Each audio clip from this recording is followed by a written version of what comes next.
alafu bahati mbaya ni kwamba mwanaume vitu vyake vingi, reaction zake nyingi zinatokea kwenye macho.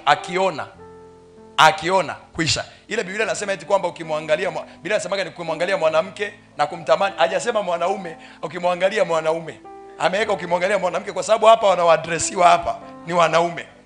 Shida yao ipo kwenye kufanyeje? Kuona. Hawa shida yake kule mwanzoni ilikuwa kwenye kufanyeje? Kusikia. Mwanamke haoni kama hajasikia. Ndio Biblia inasema shetani aliongea na Hawa, baadaye Hawa akaona yale matunda.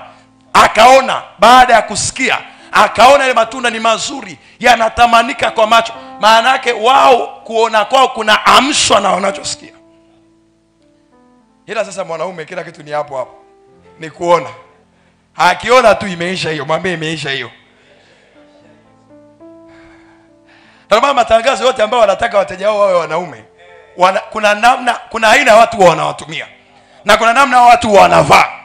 Anajua tu akivaa hivi imeisha hiyo. Kuna watu lazima wakamatwe.